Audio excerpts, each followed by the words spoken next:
That for That's illegal. Time. His knee was down. Let's be honest. If you look at him the way he is right here. Aljamain, stay here. Stay here. Yeah, right now you can't. Can't even get up.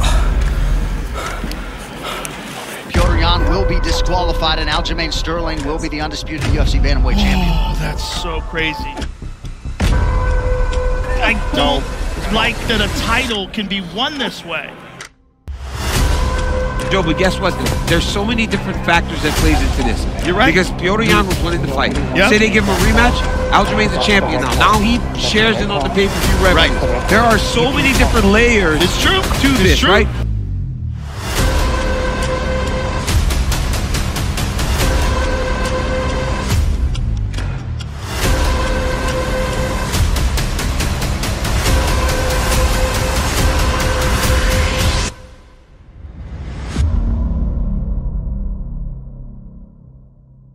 Aljamain Sterling versus Petr Yan. Hey MMA fans of MMA Inside, today we bring to you one of the most anticipated matchups in the bantamweight division. Aljamain Sterling believes he had a better showing during his UFC 259 clash against Petr Yan than many believe.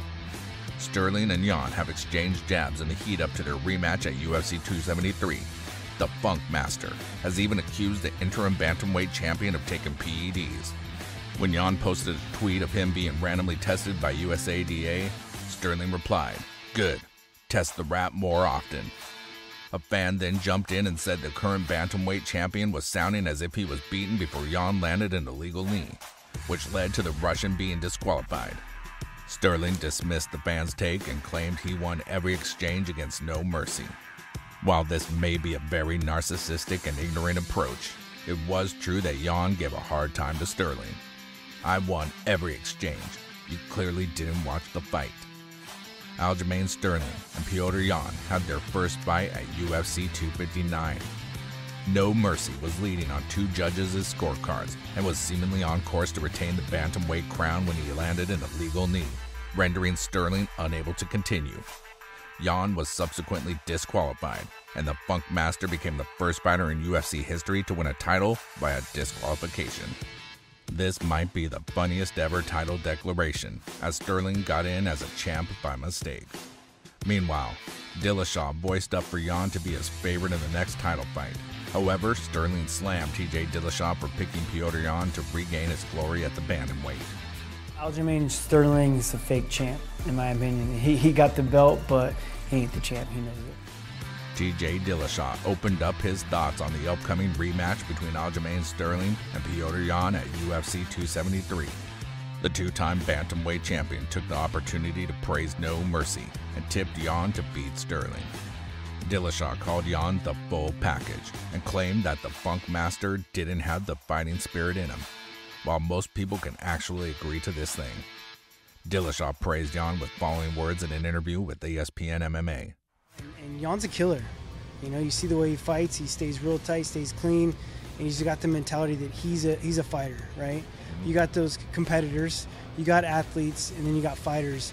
And guys like myself and guys like Yan are the full package. You do all of them, you know, where I feel like Sterling's more of maybe a competitor, you know, or an athlete. And he doesn't have that fighting spirit in him. He's a little bit weak when it comes to that.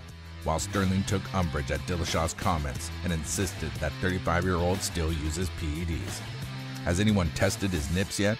They look like they still may be up to no good, wrote Sterling. Aljamain Sterling seemingly fancies his chances in his upcoming UFC bantamweight title unification fight against Petr Yan.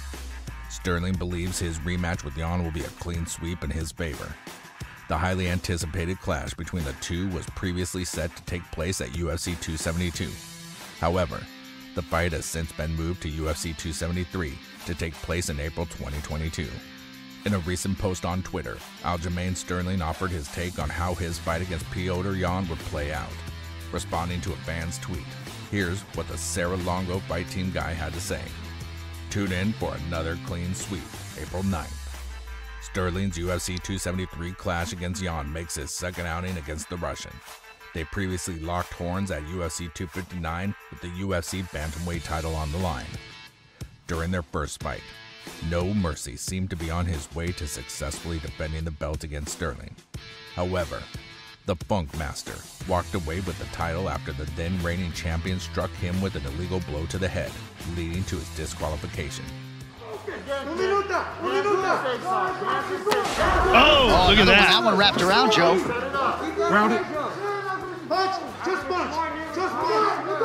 Look at him just pressing on the head here, though. That's illegal. His knee was down.